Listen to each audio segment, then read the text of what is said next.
আল্লাহ পাক আপনাকে হেদায়েত দেননি ব্যাপারটা এমন নয়। কিছু কিছু কারণে আপনার মনের মধ্যে, কলবের মধ্যে মরিচা পড়েছে। হয়তো আমল কম হওয়ার কারণ হতে পারে, ধারাবাহিকতার ঘাটতি হতে পারে, অথবা প্রকাশ্য গোপন কোনো পাপে লিপ্ত হওয়ার কারণে হতে পারে। তো সলিউশন হচ্ছে যে আপনাকে প্রথমত ফরজ এবং ওয়াজিব নিয়মিত আদায় করতে হবে, বেশি থেকে বেশি কোরআন তেলাওয়াত করতে হবে, বেশি থেকে বেশি চেষ্টা করতে হবে অর্থ বুঝে পড়ার জন্য।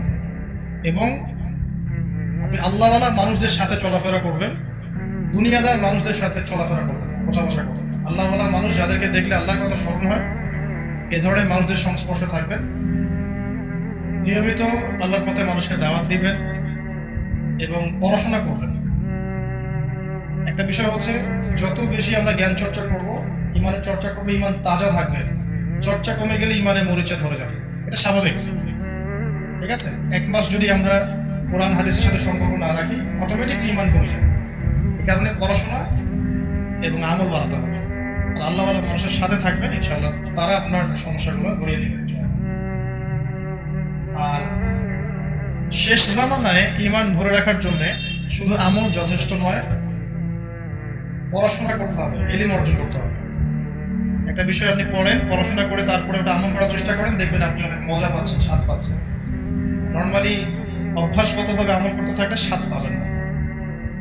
আশা করি আমি বোঝাতে পেরেছি। তবে মূল বিষয়টা হচ্ছে আল্লাহর ফরজ ওয়াজিব এবং আল্লাহর জিকির, কোরআন, আল্লাহর জিকির, আল্লাহওয়ালা মানুষের সহবত।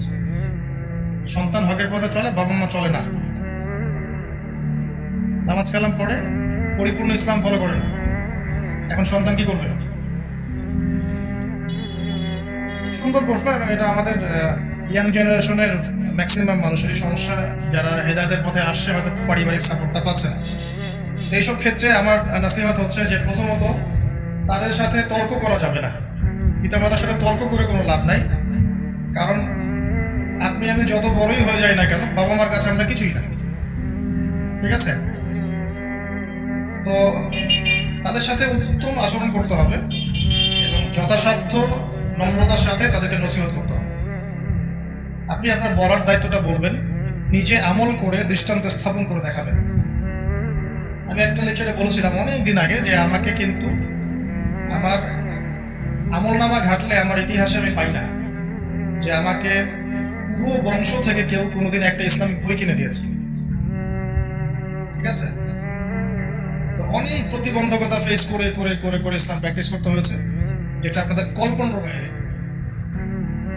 তো এক্ষেত্রে আপনাকে দৃষ্টান্ত স্থাপন করতে হবে, নিজে আকীদা শক্ত করে আমল করে নিজে আগে আপনি একটা এক্সাম্পল ভাবেন যে আমি ইসলাম পেয়ে এভাবে নিজেকে পরিবর্তন করছি এবং আমি হ্যাপি, আমি সুখী আছি। এরপর আপনি তাদেরকে নাসিহত করবেন এবং একটা সময় গিয়ে আপনি উপার্জনের ক্ষমতা অর্জন করবেন। যখন আপনি উপার্জন করতে শিখবেন, তখন আপনি স্বতন্ত্র পরিবার গঠন করবেন এবং আপনি আপনার ফ্যামিলি নিয়ে থাকবেন। পরিবারের অন্য যারা আছে তাদের সাথে এবং রক্তের সম্পর্ক যাদের সাথে আছে তাদের সাথে আত্মীয়তার সম্পর্ক রক্ষা করে চলবেন, এতটুকু। কারণ আমরা চাইলেই কাউকে হেদায়েতের পথে আনতে পারবো না। ইন্নাকা লা তাহদি মান আহবাবত ওয়ালাকিন আল্লাহ ইয়াহদি মান ইয়াশা। আল্লাহ পাক বলেছেন, তুমি যাকে ভালোবাসো তাকে হেদায়েতের পথে আনতে পারবে না, আল্লাহ যাকে চান তাকে হেদায়েতের পথে